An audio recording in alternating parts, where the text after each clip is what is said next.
As with any other trade, leatherworking has a wide difference between just starting out and thinking about it and significant mastery. So I remember at 12 years old looking at a Tandy catalog and wanting to try it. And then 20 years ago, I met this guy who has significant mastery. Steve Harris, thanks for letting me back in your shop, man. Come aboard. Will you answer some questions for me about what I should be thinking about if I really want to learn something about leatherwork and not repeat the mistakes that I would have made if I hadn't talked to you? Sure. The essential question is, what are you really trying to accomplish? Whether you're carrying a knife or a pair of binoculars, if you're making a wallet or a Bible cover or anything, what is the task you are asking that leather to do? So I'm thinking now that you're reminding me of what I hear from every other master craftsman, that you step back and take a more global perspective before you actually start cutting the lumber. You've got to understand the plan and the intent, right? If you understand the plan and the intent, that'll help you make every design and function decision throughout the whole leatherworking process. Wow.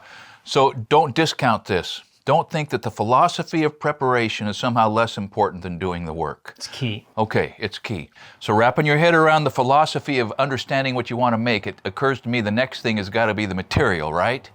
And I see a lot of different kinds of leather up there, and you've got it everywhere I look. I'm going to assume, and you straighten me out, you got the animal it comes from, and you got the tanning process that's applied to that animal's skin. Are those the big buckets that describe? Those two things are key. What is the job that you want this leather to do, and Boom. has the leather been prepared to do that job effectively? And does it come from the animal that's best suited? It needs to be from the right animal. Okay, talk to us somewhat about making those selections. If you have a job that's going to take a lot of heavy weather and a lot of heavy use, it's nice to have a drum stuff heavy leather like this burgundy latigo. And that's cowhide. Yep, this is a native steer hide, which means it's from a domestically produced animal. It's been tanned and then it's been soaked in a vat of wax a couple of times, and then it's been polished.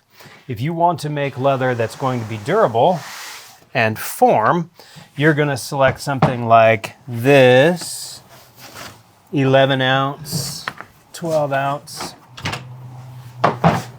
oak tan leather. I like to keep this oak tan leather on shelves in this bench. It stays nice and clean, and the curtain hanging down in front prevents it from being... Because you said it'll form also, right? And you want to keep it flat? Yep, it's just nice to have it laying nice and flat to start with, and it's nice to have it not get bleached by the sun. Okay.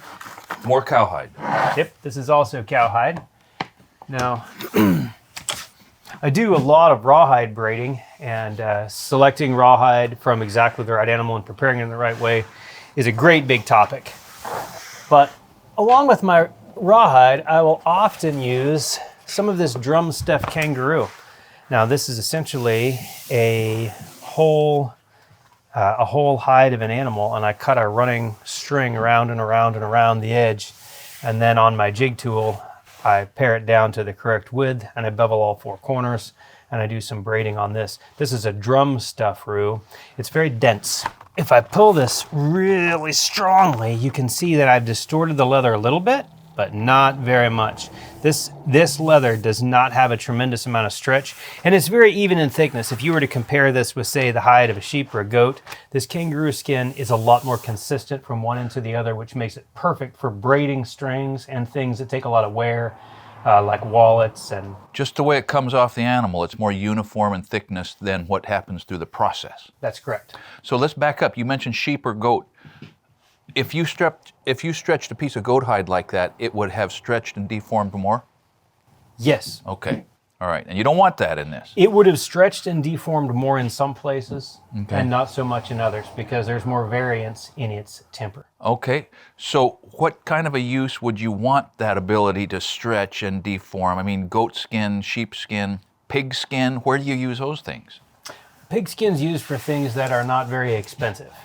Goat skin makes a wonderful drum head. If you put it on a green drum and you've done a nice job on making your rawhide and you put the rawhide on there green, it'll just sing. Oh, it get it just right. Tightens up and then it reverberates. Mm-hmm. Different characteristics.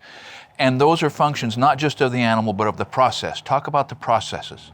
This particular hide has been drum stuffed, so it's been tanned in oil, and it is struck through with its color and it's struck through with its oil. That makes this leather a tremendously durable, long-lasting leather, even though it's thin. It's also very, very expensive. I sold a horse one time because I had to make a kangaroo leather purchase, and it really took that much money and some more to get it bought. But I buy it a lot of skins at a time, and I get it from a man I know in Australia. Wow.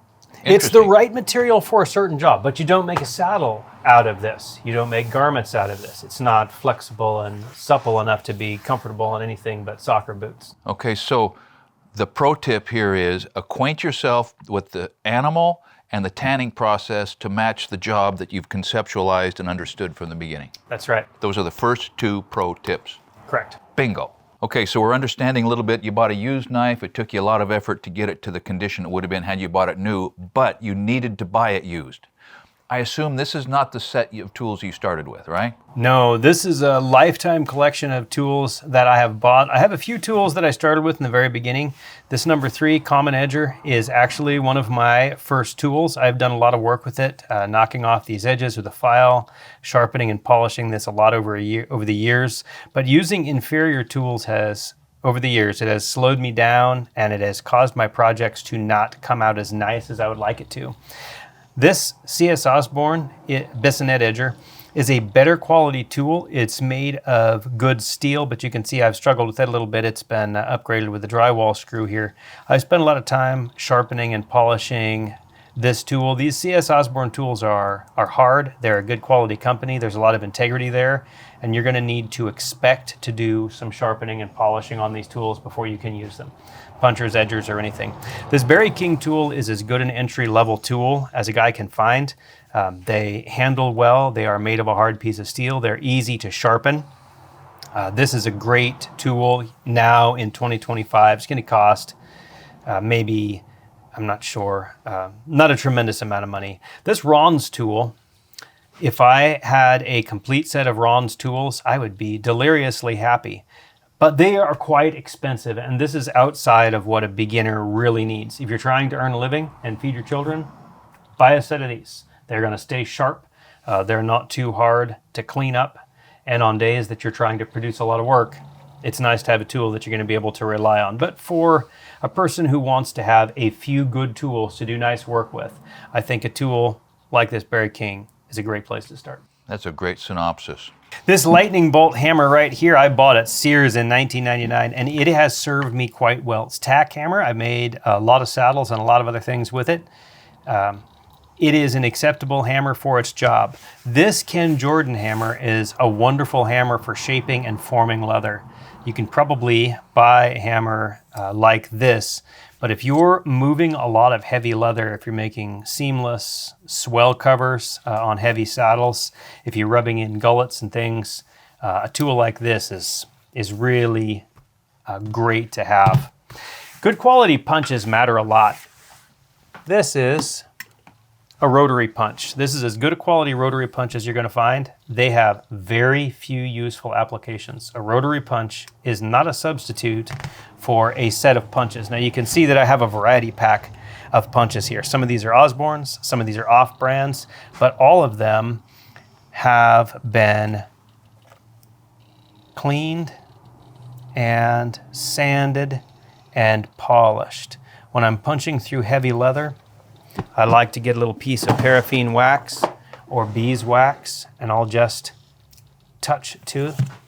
That will cut down the friction so that when I strike, that polished punch wants to jump right out.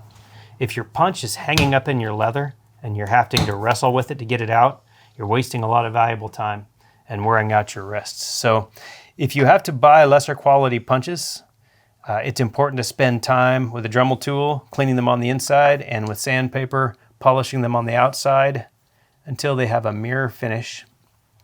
And the little wax, when you're punching, will make life better. Oh, I flattened off the top of these too, so that they don't skip away when I'm striking.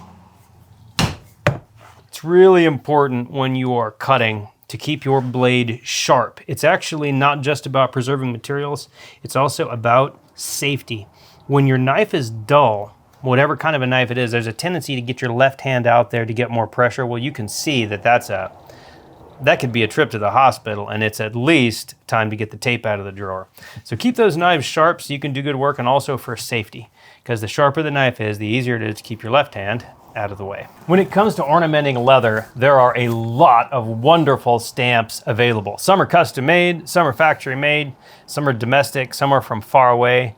Quality is really important, and when you're starting out, it's nice to have enough tools to do a good job, but not so many that you're buried. I recommend spending some money on good quality tools, and I'll show you why. This is a stamp made by Craft Tool, made by Tandy. It's made of a cast zinc pot metal combination with chrome on it. It's not a bad tool.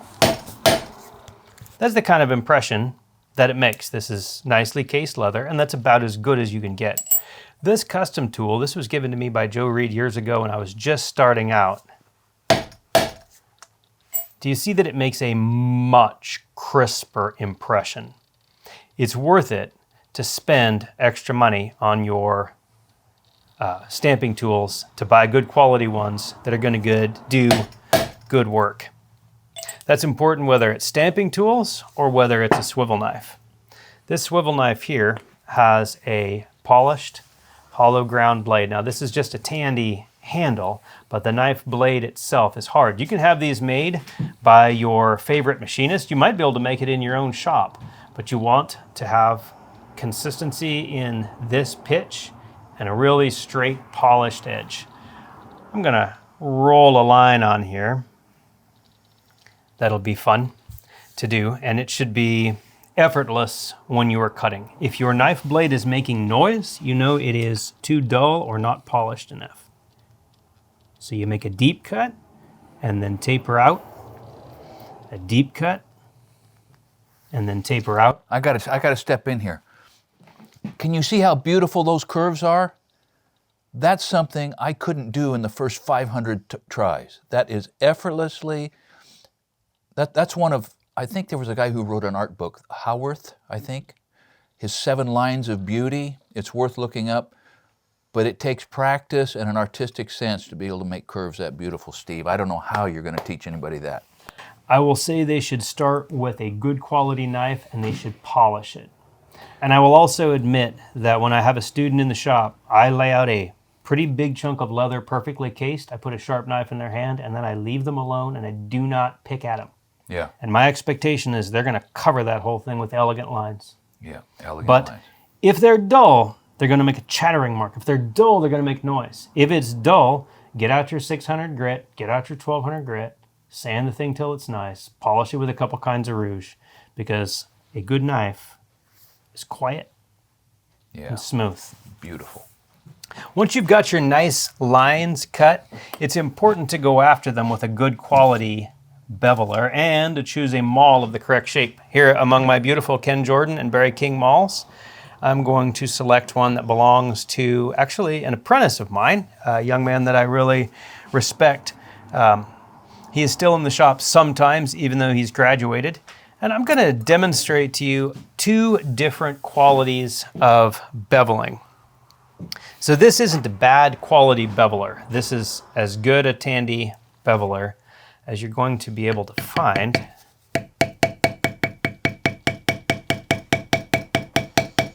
Now, don't be sad if it takes you a few years to make a nice beveled line. This is the same beveler. I better put on my glasses here. This is the same beveler, essentially,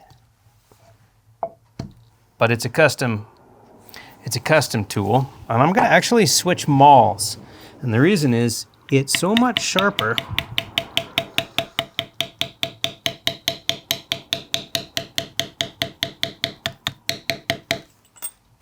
It is a lot easier to achieve a smooth and consistent line with a really good quality beveler. So buying bevelers in different sizes when you're just starting out is a great choice. These bevels help demonstrate what is in the foreground and what is in the background, and they help drive the background back a little bit so that when you introduce another tool,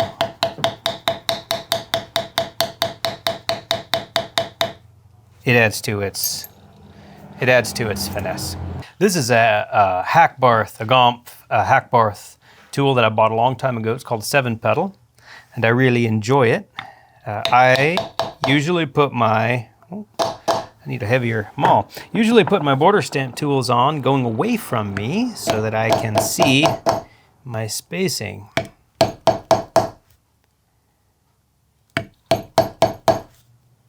Note that this is a good quality tool. It makes a nice clean impression. You'll see a lot of